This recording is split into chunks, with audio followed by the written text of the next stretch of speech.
Ahoy Malloy fantasy fans, week 7 brought us some intense battles as killers went yard for yard against rump rangers and TDs absolutely swept the lickety splitters, but the real showdown was at the back of the pack with Illuminati versus Sock Monkey. Yes folks, we've got plenty to unpack this week, so buckle up for another exciting episode of ACME Real Fantasy Football Podcast. But before we dive into the action, let's talk about what makes ACME Real Fantasy Football the best in the game.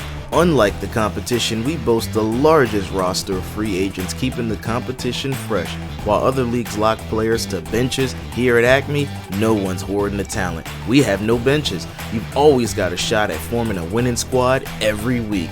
That's what makes our league so competitive. Alright, let's kick things off with our week 7 matchups, and right out of the gate we had some crazy results. First up, the Killers edged out Rump Ranger in a nail-biter 32-30. Saquon Barkley led the charge with an impressive 176 rushing yards and a touchdown, netting him 5.9 fantasy points, while Joe Mixon added another 115 yards and 2 touchdowns for 4.7 points. At 6 wins and only 1 loss, the Killers are living up to their name, dominating the competition week after week. Next, we saw Todd's Tough Mofos take Ball Busters to school with a 31-28 victory.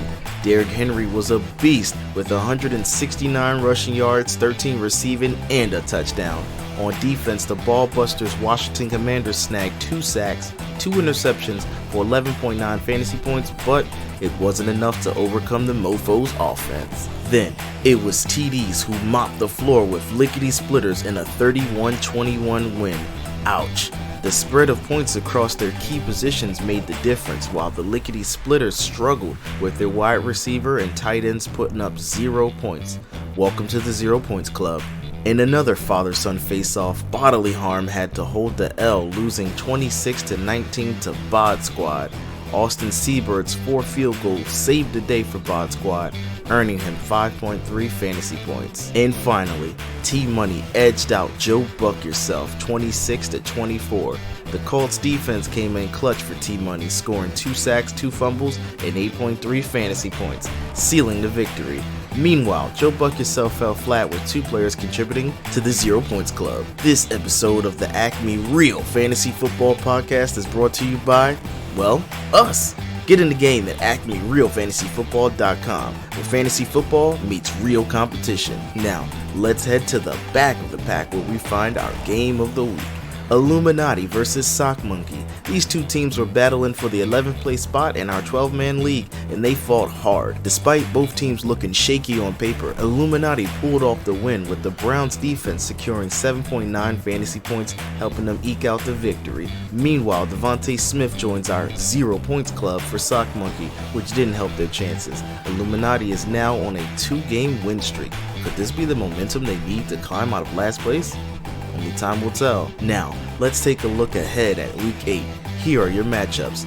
Bodily Harm, with 3 straight losses, will take on T-Money. Todd's Tough Mofos face TDs, and both teams' winning streaks are on the line.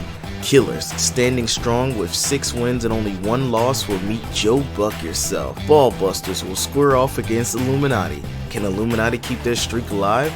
Lickety Splitters take on Sock Monkey in a battle for redemption. And finally, Rump Rangers face Bod Squad.